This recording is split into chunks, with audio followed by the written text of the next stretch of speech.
जयपुर शहर में पूर्वी रसोई में चाय बनाते हुए बाहर झांक रही थी। सामने मोहल्ले की ऊंची ऊंची कोठियां चमक रही थी, लेकिन उसकी नजर बार बार एक ही तरफ जा रही थी, यानी कि उसकी ननद स्वाति के नए बने बड़े बंगले की तरफ। तभी उसकी सास प्रभा देवी उसे आवाज देती है, पूर्वी, जरा जल्दी कर, स्वाति का फोन आएगा। आज वो अपने बंगले की पूजा करा रही है, तो हमें जल्दी से वहाँ जाना होगा। जी माँ जी, बस सब तैयारी है। वही नेहा जो कभी इस घर में मेरे साथ एक ही कमरे में सोती थी, आज शहर के सबसे पॉश इलाके में बंगले की मालकिन बन चुकी है। आज भी याद है मुझे वो दिन।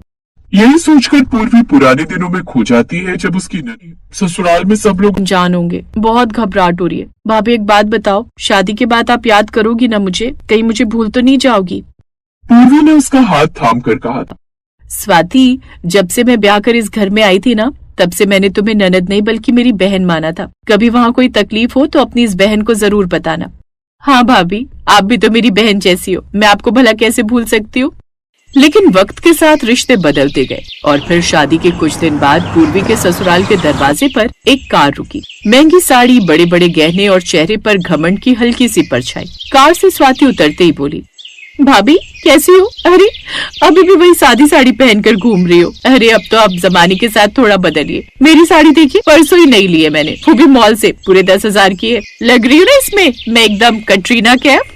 ये सुनकर पूर्वी के दिल में हल्की सी चुभन सी हुई, पर वो मुस्कुरा दी और हंसते हुए कहने लगी, सच कहूँ स्वाति, तो ये सादगी मेरी पहचान है। और मैं भले ही 10,000 की साड़ियाँ न पहन पाऊँ, लेकिन मेरे पति की मेहनत की कमाई से जो मुझे मिली है वही मेरे लिए काफी है। अच्छा है, किसी को तो सादा रहना चाहिए। दरअसल स्वाति एक मिडिल क्लास परिवार से थी। उसका भाई एक कंपनी में छोटी प्राइवेट नौकरी करता था, जिससे उनकी दाल रोटी चल पाती थी। ऐसे कुछ समय बीता और कुछ समय बाद उसकी शादी पंकज नाम के एक लड़के से हो गई, जिसका खुद का फर्नीचर का बिजनेस था। उसके पास एक बड़ा फ्लैट और कुछ गाड़ियाँ थी, लेकिन कुछ दिन पहले उन्होंने स्वाति के मायके से थोड़ी दूरी पर एक पॉश एरिया में बड़ा बंगला खरीदा था। लेकिन जब से वो अपने ससुराल गई थी, उसमें घमंड आ गया था। अरे बहू, कहाँ रह गई? कब से कह रही हूँ लेट हो जाएगा, चल अब जल्दी कर। जी माँ जी। पूर्वी ने उस दिन अपनी अलमारी से वो साड़ी निकाली थी जो उसके पास सबसे महंगी थी, यानी कि 2,000 की साड़ी, जो उसके पति ने उसे पिछले करवा चौथ पर दिलवाई थी। कुछ देर बाद वो अपनी सास के साथ ननद के बड़े बंगले पर पहुँच गई। वो दूर से जितना खूबसूरत दिखता था, पास से तो उससे भी ज्यादा खूबसूरत था। वाह वाह, ये तो कोई महल जैसा घर लगता है। सच में भाग खुल गए मेरी स्वाति के।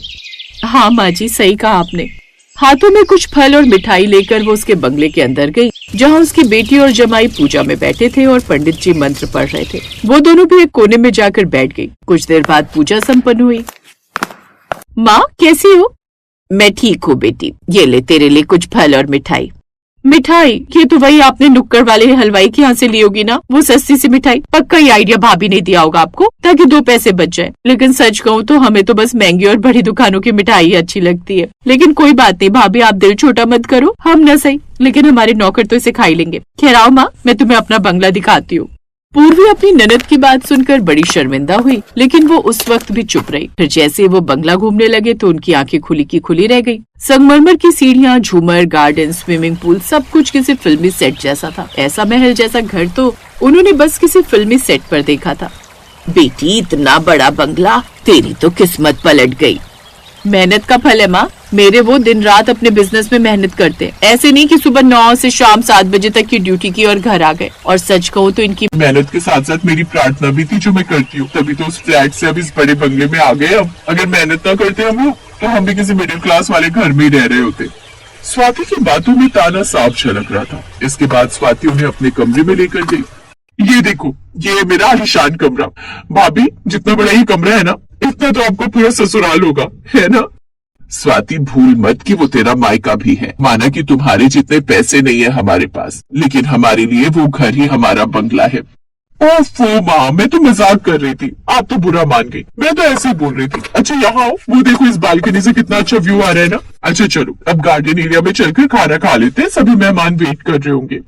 अब वो सभी नीचे चले गए। खाना खाने के बाद पूर्वी अपनी सास के साथ अपने घर लौट आई, लेकिन अभी भी उसे अपनी ननद की बातें रह रहकर याद आ रही थी। ऐसे ही समय बीता। फिर कुछ महीने बाद स्वाति अपने मायके रहने आई, लेकिन इस बार वो किसी चमक दमक के साथ वहाँ पर नहीं आई थी। शाम को जब वो कमरे में बैठी थी तो थोड़ी गुमसुम थी। कमाल है, ये ननद जी को क्या हो गया? ये इतनी गुमसुम क्यों है? स्वाति, सब ठीक तो है ना? इससे पहले कि पूर्वी कुछ कह पाती उससे पहले ही स्वाति की आंखों में आंसू आ गए। स्वाति, क्या हुआ? इतने बड़े बंगले की मालकिन, तुम रो क्यों रही हो? भाभी, वो बंगला सिर्फ दिखावा है, लोग जो सोचते हैं वो सच नहीं। क्या मतलब? मतलब अब इनका बिजनेस डूब चुका है और ये बंगला हमने लोन पर लिया था, लेकिन पिछले कुछ समय से हम ठीक से इसकी किश्तें भी नहीं भर पा रहे। अब तो हर वक्त बस यही डर लगता है कि कहीं ये सब हमसे छिन न जाए। तो फिर तुमने हमें ये सब बात पहले क्यों नहीं बताई? और उस वक्त तो तुमने सभी गेस्ट से यही कहा था कि तुमने वो बंगला अपनी मेहनत की कमाई से लिया है, बिना कर्जे के। हाँ, क्योंकि अगर कमजोर दिखते तो ये दुनिया कुचल देगी, इसलिए मैंने सबसे झूठ कहा था भाभी। लेकिन सच कहूँ तो मैं अंदर से थक चुकी हूँ। अब वो फिर से वही स्वाति बन गई जो कभी उससे लिपट कर रोती थी। फिर पूर्वी ने उसे चुप करवाया। अरे, इंसान बड़ा घर नहीं बल्कि बड़ा दिल देखकर खुश होता है, और तू चिंता मत कर, एक दिन सब ठीक हो जाएगा। अगले 2 दिन तक स्वाति वहीं रही। पूर्वी ने उसे बड़ा सहारा दिया। फिर 2 दिन बाद वो वापस अपने बंगले में जाने लगी। सच कहूँ भाभी, तो जो चैन की, सुकून की नींद हमें इस घर में आई है ना, वो हमें उस बड़े से बंगले में भी नहीं आती, क्योंकि हर पल सर से छत जाने का डर लगा रहता है। इसी डर के साथ वो वापस लौट गई। लेकिन उस वक्त पूर्वी ने उसका मुरझाया हुआ चेहरा देखा तो उसे बिल्कुल भी अच्छा नहीं लगा। दिन बीतते गए। फिर कुछ महीनों बाद खबर आई कि बैंक ने उनका बंगला सीज करने का नोटिस भेज दिया है। स्वाति बदहवास होकर मायके आई। भाभी, भाभी, सब खत्म हो गया, हमारा सब उजड़ गया, हमारा वो बंगला चला गया।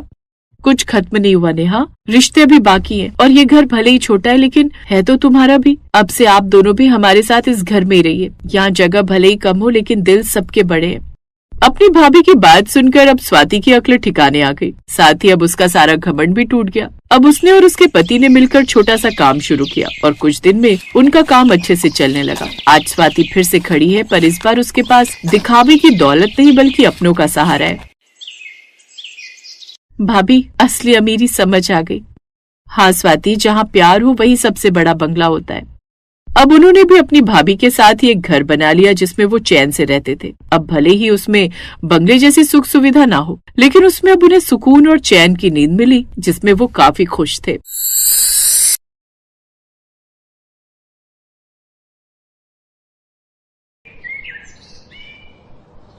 निशा की शादी घर के पास ही हुई थी, जिसका कारण था कि उसे अर्जुन से प्यार हो जाता है। पहले तो उसके माँ बाप इस शादी के लिए तैयार नहीं हुए, लेकिन फिर अपनी बेटी के आगे उनकी एक नहीं चली और वो इस शादी के लिए मान गए। शादी के कुछ महीने बाद उसकी माँ जानकी उससे, बेटी निशा, तेरे भाई अमन की शादी तय हो गई है, तो शादी की सारी तैयारियां तुझे ही करनी है। पास में ही रहती है तू, तो भाई की शादी के लिए जरा हाथ बटा देना। कैसी बातें करती हो माँ, ससुराल में दुनिया भर का काम होता है। अब मैं ससुराल देखूं या यहाँ का काम करूं? ना बाबा ना, मेरे बस की तो नहीं है, और मेरी सास वो तो बिल्कुल नहीं मानेंगी। अच्छा ठीक है, चल हम ही जैसे तैसे संभाल लेंगे। कुछ दिनों बाद अमन और सीमा की शादी हो जाती है और सीमा ब्याह कर अपने ससुराल आ जाती है। फिर एक दिन, माँ, भाभी सेट हो गई ना ससुराल में? भाभी को बता दिया है ना, ननद पास में ही रहती है, तो ये ना समझे कि दिन के 4 चक्कर क्यों लगा रही है। अरे नहीं, मैंने तो नहीं बताया तेरी भाभी को कि तू पास में ही रहती है, क्योंकि सारी शादी में तो तू मेहमानों की तरह ही दिखी है। मैंने तो बोल दिया उसे कि उसकी सास तेज है, उसे मायके आने ही नहीं देती। ये कैसी बातें कर रही हो माँ? मेरी सास तो सीधी सादी है, वो तो मुझे शादी में काम ना करना पड़े इसलिए मैंने मजाक किया था। वो तो अच्छे से जानती हूँ, बड़ी कामचोर है तू। जानकी समझ जाती है कि निशा ने जानबूझकर शादी में काम चोरी की थी और चालाकी दिखाते हुए काम से बच निकली थी। उस रोज निशा वहीं खाना खाती है।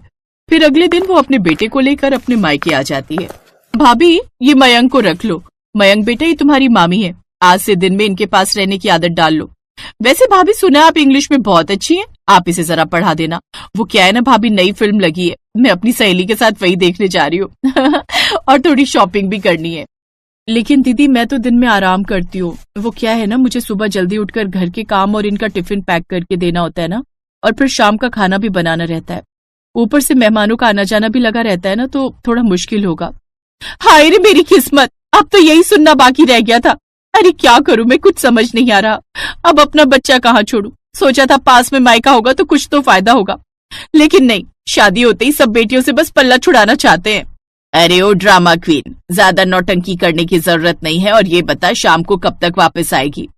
माँ, 3 घंटे में मूवी खत्म होगी, 1 घंटा मॉल घूमने में, तो 6 बजे तक आ जाऊंगी। अच्छा बाय। ननद बच्चा छोड़कर चली जाती है और सीमा अपनी सास की बातें सुनकर हैरान थी कि वो उससे कैसे बात कर रही है।